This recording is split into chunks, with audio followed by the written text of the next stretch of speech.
అందరికీ శుభోదయం. ఈరోజు శుక్రవారానికి శుక్రగ్రహము, అలాగే లక్ష్మీదేవికి చాలా ప్రీతికరమైన రోజు. సమస్త సంపదలకు మూలం మహాలక్ష్మి. ఆమె అలాంటి అమ్మవారి యొక్క ఆకర్షణీయమైన రూపం కృప ఏర్పడుతుంది. అమ్మవారి కృప ఎవరికైనా ఆకర్షణీయమైన రూపం ఏర్పడుతుంది. ఆమె కృప వ్యక్తులు, విద్యార్థులు ఖ్యాతి, ప్రతిష్టలు, ధనాన్ని, సౌలభ్యాలను పొందగలుగుతారు. అమ్మవారి దయ ఉంటే అన్నింటా అభివృద్ధి చెందుతుంది. అంతులేని సంపదలు లభిస్తాయి.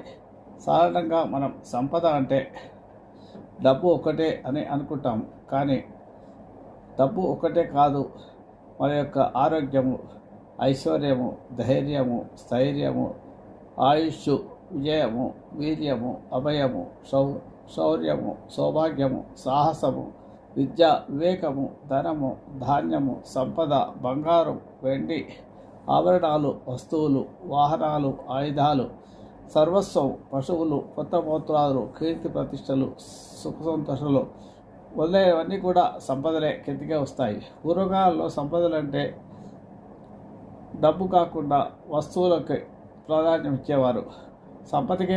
సంపద అంటే వస్తువులు ఇచ్చిపుచ్చుకునే ఏ వస్తువు అయినా సరే సంపద కిందనే వచ్చేది. ప్రస్తుత కాలంలో డబ్బుకే అధిక ప్రాధాన్యత ఉంది. వీటన్నిటికీ అమ్మవారే అధినేత్రి. లక్ష్మీదేవి అనుగ్రహం పొందాలంటే ఆమెను పూజించడం ఒకటే కాదు, కంట నీరు పెట్టని ఇంటనే తాను కొలువుంటానని అమ్మవారే స్వయంగా చెప్పిందట అని శాస్త్రాల్లో ఉంది. అంటే ఏ ఇంట స్త్రీ కన్నీరు పెడుతుందో ఆ ఇంట ఆమె ఉండదన్నమాట. అందుకే స్త్రీ కంట కన్నీరు ఒలకకుండా చూసుకోవాల్సి ప్రతి ఒక్కరూ. ఆ కన్నీటికి తండ్రి కానీ, సోదరులు కానీ, భర్త కానీ, ఇతర మరుదులు కానీ, బావలు కానీ, మరొక స్త్రీ కానీ కారకులు కాకూడదు. స్త్రీ ఎప్పుడూ హాయిగా సంతోషంగా ఉండాలి. అదే అసలైన స్త్రీత్వం. దానివల్లనే లక్ష్మీదేవి మనకు ఎప్పుడు ఆ ఇంట్లో కలకలలాడుతూ ఉంటుంది. దానివల్లే అన్ని రకాల సంపదలు మనకు లభిస్తాయి. కాబట్టి లక్ష్మీదేవిని ఆరాధించడం అనేది చాలా ముఖ్యమైనది.